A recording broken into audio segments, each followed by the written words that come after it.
most new traders believe that their day jobs are a hindrance to them finding success with trading because they believe that they don't have enough time to actually trade. But here are 3 ways that my day job actually helped me to become a full-time trader and how you can achieve the same.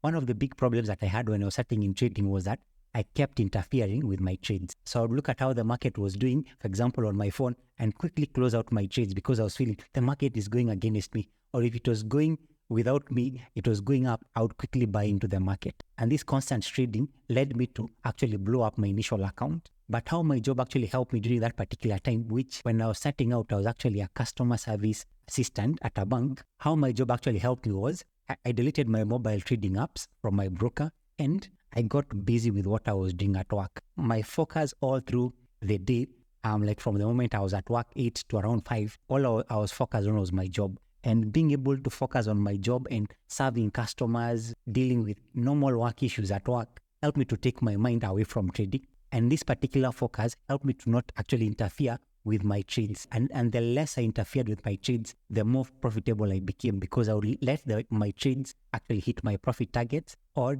hit either my stop loss. So when you have a job, that being busy at work is actually a good thing. You don't need a lot of time every other day to actually be successful as a trader. So you just look at the market early in the morning before you go to work, and then you let the market do its thing. To understand the second reason that I will share on why a job is actually a good thing to help you become a profitable trader, I'll share a conversation that I had with one of my relatives whose son had just finished high school. So they had finished high school, the mother was happy, and they wanted the son to actually go to university. But the son did not want anything to do with university. He has looked at people online on YouTube, on TikTok, and you're seeing how people are saying, influencers were saying how they're making a lot of money trading. So in the son's mind, they thought that they don't need to be able to go to university to actually become successful as a person. So they felt like they are going to just learn how to trade now that they are done with high school, and then they'll become profitable, make a lot of money. But then something that I encourage the son is, if you don't have another source of income when you're actually starting out in trading, then you will put a lot of stress and pressure on yourself to actually be able to make money every other week or every other month in trading, which is very, very difficult. So why a job is actually a good thing is that a job helps to relieve the trading stress and the pressure to actually make money every other week or every other month. So a trading is not like any other job where you actually get a fixed amount of income every other month. There are months you will not make money. It can even be multiple months in a row, and then there are months that you'll actually make money. But when you have a job, like in my case, during that particular time when I was employed, a job helped me to be able to know that even if I don't make money in trading in that particular month, then I know that I'll still be able to pay my bills, still be able to buy food, still be able to have money for transport. So I could be able to focus on learning the right process on what is involved in trading without having to worry about how much money am I making. Will I make money today? So at that particular moment, I was even trading with, I think, about $200, and I was risking about $4 per trade, which was still a bit high, but I was risking just about $4 a trade. If the trade went in my favor, I would make about, let's say, $8 a trade, which is very, very insignificant. That may not even be able to pay most of your bills when you are starting out. But with a job, or how it helped me is that even if I was making very little money, $4, $8 here and there, the key thing was that I was actually learning the right way to trade. And something my mentor taught me when it comes to this is that just because you're starting with a small account, $100, $500, and you're learning how to trade, whatever skill you develop in terms of, let's say, for example, generating 10% a year with that small account, you can still be able to scale it up and be able to trade larger amounts of capital with still the same amount of skill. So your account size does not limit whether you'll actually become a professional trader or not. Develop the skill with your small account, and even if you have money, don't deposit all of it.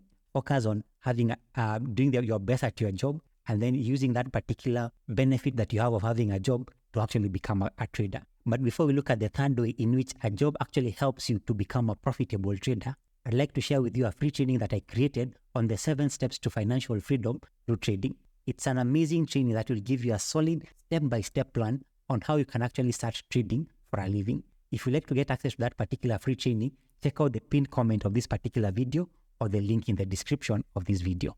Let's get back to the video. When I got started in trading, one of the things that I was attracted to trading with is the promises of that with just a small account, I could easily be able to multiply it, let's say, to millions. $100 or my $200. If I just keep making, let's say, 2% a day, it would actually be able to compound to millions. And this is a common thing that you'll actually see either influencers, trading gurus online actually talk about. But as you get into trading, you start actually understanding that trading is actually a business of money, and it takes good capital to make actually worthwhile gains. You will not compound your small account of $50 or $100 to actually start trading for a living. You will need a large account size to be able to actually make returns that are substantial, to actually be significant to pay off any of your monthly expenses and still have a balance out of it. So how my job actually helped me to become a full-time trader is that the income that I was earning, I used to save a big portion of it. And the reason I was saving very consistently is that, one, those savings, I could use them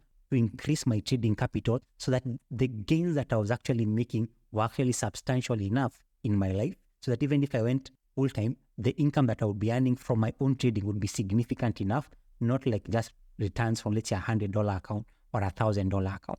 The next thing, the savings that I was actually generating from my job, I also used that money to be able to establish what is called an emergency fund, whereby once I actually stepped out of my job, I could actually be able to have enough money to sustain me for a long period of time, so that even if trading did not work for the past 3 months, 6 months, after I went full-time, I didn't have to start worrying, oh, now I need to go and look for another job. I had enough in my emergency fund to be able to cater for my expenses, with the food, transport, internet, and all my monthly expenses without having to rush to be able to actually get a job. The next thing it also helped me with, by actually saving enough money through the income from my job, I was able to invest in different kinds of safe investments, like, for example, money market funds, treasury bonds, so that interest income that I would earn from these particular investments, I could use it to also pay off for my monthly expenses. So before I actually stepped out of my job, I made sure that the interest income that I was earning would be able to cater for my monthly expenses, so that even if I did not make money from trading for whatever number of months, I would still be able to pay for my bills and not have to worry about, oh, I need to be able to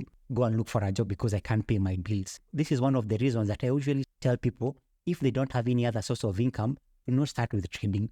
Look for a job first. Or if, for example, you start another small business or whatever you are in, look for another source of income that is more sustainable, even if it's not as large as you might expect, let's say, from trading later on.